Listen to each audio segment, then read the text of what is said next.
résilience, en fait, c'est de l'adaptation. C'est de l'adaptation au changement climatique, mais c'est aussi de l'adaptation à toutes les crises que l'on peut vivre. La résilience, c'est avant tout un dialogue avec les scientifiques, avec les habitants, et un dialogue ensuite avec les autres territoires. Mener une politique de résilience, ça concerne toutes les fonctions vitales d'un territoire, se nourrir, être protégé face aux aléas climatiques ou encore les actions de solidarité. Ce qui semble important, c'est la connaissance, c'est informer le public, prendre en compte vraiment une masse importante d'informations que l'on arrive à prendre en compte difficilement, je dirais, à l'échelle individuelle. Quand on travaille dans le domaine d'une stratégie de projet de territoire, il faut absolument prendre en compte ces risques et c'est pas toujours bien perçu par la population parce que parfois on va, notamment dans le domaine de la planification urbaine, on va devoir retirer des terrains constructibles pour des raisons de risque, des fois potentielles. Et la difficulté, donc, c'est d'informer, de faire comprendre, d'apporter un maximum de pédagogie sur tous les risques potentiels qui peuvent impacter un territoire. Ce territoire, c'est pas une finalité de l'aménager à un instant T, mais qu'il va continuer d'être aménagé, qu'il y aura toujours des évolutions. Et il faut pouvoir les rendre adaptables, les rendre des aménagements réversibles. Pour moi, la résilience, c'est une construction qui incombe à chaque collectif de comment envisager l'avenir de la meilleure façon possible, en s'adaptant, mais aussi et surtout en anticipant les menaces, les perturbations, les dépendances aussi qui peuvent planer sur ce collectif et ce territoire. Il faut quand même être prudent avec le terme résilience parce qu'il peut avoir plusieurs définitions, plusieurs sens, que ce soit au niveau technique, scientifique, ou que ce soit au niveau des discours ou plus politique. Et donc, le conseil qu'on donne, c'est quand le terme de résilience est posé, c'est d'être un peu critique, de faire attention et de se demander de résilience de qui, de résilience de quoi et de résilience face à quoi, pour après être sûr qu'on parle la même langue.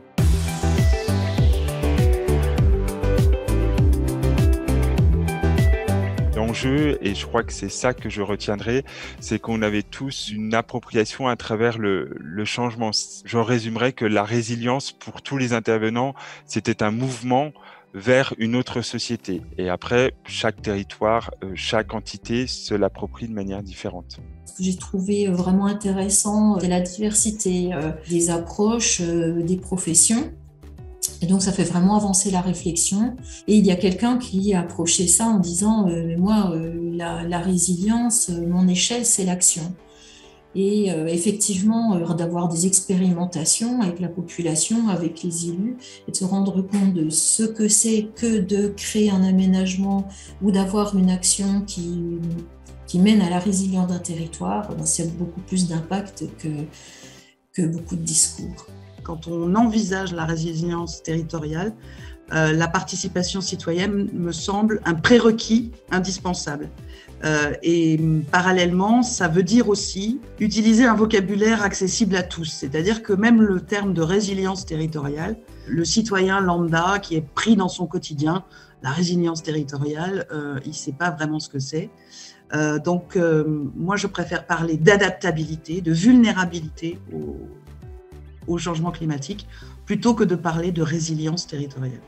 C'est la diversité et la richesse en fait des points de vue, leur complémentarité. C'est à la fois en fait beaucoup de points qui convergent. Content entre guillemets de voir que c'est un terme que différents acteurs s'approprient, qui est vraiment un terme, un concept, un outil central et moteur.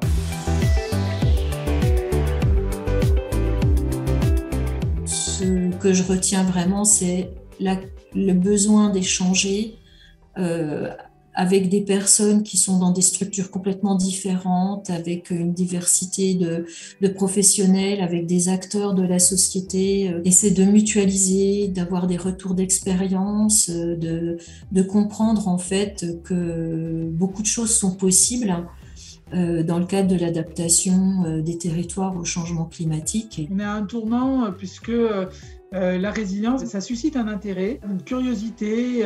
On a à apprendre en fait des expériences pionnières pour changer une norme collective.